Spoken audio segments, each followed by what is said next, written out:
what's going on is the California legislature passed a bill to create a government panel that would set wages for fast food workers. So instead of each specific group unionizing or setting an overall broad minimum wage, it's kind of like the government facilitating a union for, this sector of worker, right? Fast food worker.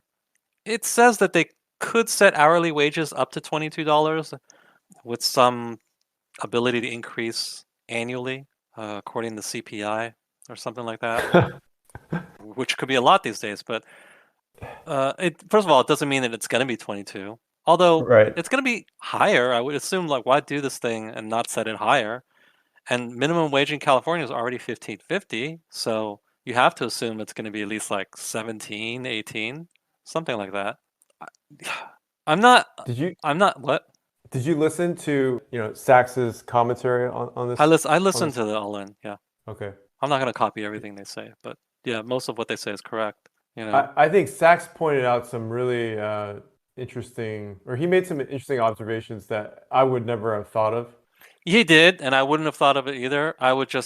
The only thing that I would have said is, oh, this is, typical like legislature, like politicians just trying to score brownie points. They don't understand how the economy works. It's not really going to get, it's not going to be, it's not going to make people more prosperous. It's just going to accelerate the process where these jobs go away, most likely. It's just going to accelerate automation. Right. Um, you're not just going to solve, it doesn't, that's not how money works. You don't just magically make people wealthier in any So sustainable way. In an immediate way, you can, but at the end of the day, it's not even the amount of money you make. It's the value. Money is just a it's a counting device. It's a counting device that describes the value that you're transferring.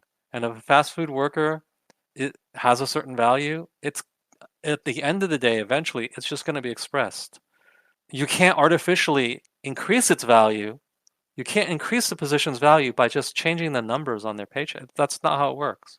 It's all gonna adjust, either through, price inflation, through prices changing, things like yeah, that. yeah. Like the classic example is, what if you just gave everybody $20 million? The government could Yep. easily print $20 million. They don't have to print it. They could just like type zeros into your bank account. What would happen? Would everybody be rich? No, of course not. Just a dollar would be worth less, right? Like the value of a thing, the value of an orange is still the value of an orange. The value of a piece of wood, a piece of lumber, is still the value of a piece of lumber. Is an orange worth more than a piece of lumber? No, not right now. Is an orange worth more than a house? No. It doesn't matter how you change the numbers on the price tag next to these Hmm. things. It will all eventually settle into their true value. And the true value of a person who works at McDonald's just isn't that high. Hmm. So, Yeah, that makes sense. right? Like, let's say you forced McDonald's to pay everybody $1 million. Here's what happened: I quit my job and go work at McDonald's, Yep. and then so many people would. It's just it would norm, and then the people who hired me. Let's say I had a job. I don't. I'm unemployed. But let's say I had a job. They those people would have to pay more because all of their Ex- employees are quitting and going to McDonald's. Exactly. And that's actually the thing that I think I was kind of surprised. They may have alluded to this in parts, but they didn't explicitly call this out on the All In Pod, which is that, for example, there are some limitations on this bill making it apply only to fast food restaurants that have a certain number of stores, right? It's like they need to have 100 or more locations. But then like clearly, so what's going to happen if you are an employee working at, whatever, one of the smaller a smaller restaurant where this bill doesn't affect that restaurant, right? You're just going to quit and go to McDonald's Yeah, because they're paying more. So it's not, the effect of this bill, obviously, it's not just on these large chains. All restaurants are going to be increasing, their wages paid, basically, right? And it's going to affect And other industries. prices. Don't forget that And part. prices, right? That's right. And prices, well, and then it's going to affect other industries as well, right? Because if you're Right. working at some other, I don't know, if you're working at a tire shop, I don't know, someplace that's paying minimum wage. Well, I mean, to really to illustrate these concepts, teasing them out to the extreme helps. Like, what if every McDonald's worker had to make $400 an hour? Well, you'd have lawyers. Well, maybe not lawyers, but you have engineer. You have a bunch of people from skilled jobs quitting to go work at McDonald's. And what would Yeah, the companies who paid skilled workers have to do? They'd have to pay even more. And what would all the consumers who buy the stuff from these companies see? Much higher prices. So right. it would reach equilibrium where value is represented. It's money is just a counting stat. You know, I mean, okay, you get paid $50,000 a year to do something in America. Well, is a person who gets paid 400,000 yen richer than you? I forget the I forget the exchange, but no, not necessarily, right? Because the yen it's just accounting. It's just a marker that counts stuff. It doesn't represent your value. Like a doctor here is a doctor there, right? If that doctor makes 400,000 and you make 100,000 here, it's like doesn't necessarily mean that they're making more money than you. It's all just going to equalize to where a doctor is a doctor. Mhm. Now, are there some differences? Yeah, of course. Like a doctor in the Philippines doesn't have the same quality of life as a doctor here, but a doctor there is still, in the upper echelon of that ecosystem, right? Right. I So, mean, regardless, and you there can't change, is, yeah, you can't yeah, change this by just changing the numbers, yeah. I mean, your point is that, I mean, regardless, there is some intrinsic value of a thing, depending on its context, right? And just changing these which you, wages won't affect that in the long term. In the short term, yeah, they're going to feel rich. It's like, well, I make this much money, but it's going to settle in where if you're unskilled labor, you're going to make X. And if you're skilled labor, you're going to make Y. And if you're super skilled labor, you're going to make Z, whatever, based on the demand for your labor. And it's also going to hurt people who even need these jobs because there's going to be fewer of them. We know that. I can't I haven't gone into a McDonald's in a while with like talking to a human being. It's always just maybe two people behind there and I go to a kiosk. Mhm. There's I there's actually, fewer jobs there. I, yeah, I think I may have never used one of those kiosks before. Really? Yeah. Yeah, I But you haven't, don't go to I think McDonald's very often. I don't, but I think I've seen them before. The next Um, time you go, you probably see, and you yeah. you probably even try it out because you don't want to wait for the one cashier. Oh, so they still do have cashiers. They do, but since there's one, there's a long wait. So Hmm. what are you gonna do in response to that? You're probably gonna Right. go to the kiosk. Yeah, for sure, for sure. So you're right, and the angle that Sachs had, which was novel, and I didn't even think of it, was that it's just kind of a con, it's a racket by the Exactly. California government because like Exactly. they will make this law that's so bad for business, and then the businesses will send their lobbyists and beg Gavin Newsom like, hey, you gotta neuter this law or veto it or something, and Gavin will say, sure. What do I get out of that though? Oh my God. And it just persists and he gets something out of it.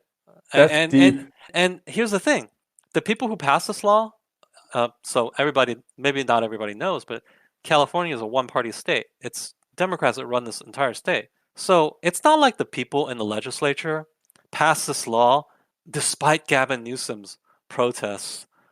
They probably were told by him to pass this law. So if he tells you to pass a law that's really maybe unfavorable to a certain sector of business, and then that sector of business begs him to please save them from this unsavory law. That's a racket. That's a protection racket, guys. Right? That is literally no different than the mob like asking for protection money. And then when I was a kid, I didn't understand this concept. I would say, well, what do they mean? Protect from what?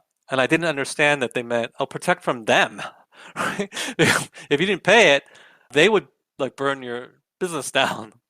Like so you're paying the mob to protect you from the mob, essentially. So you're paying Gavin Newsom to protect you from the party apparatus that he controls. So, okay, first question is, so how plausible do you think this theory is?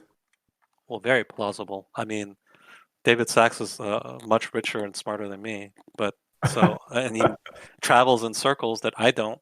So I can't imagine. Actually, that's not fair. I know a little bit about this too. I know my fair share of how politics works, and I can tell you it's Uh-huh. very plausible. This stuff happens all the time.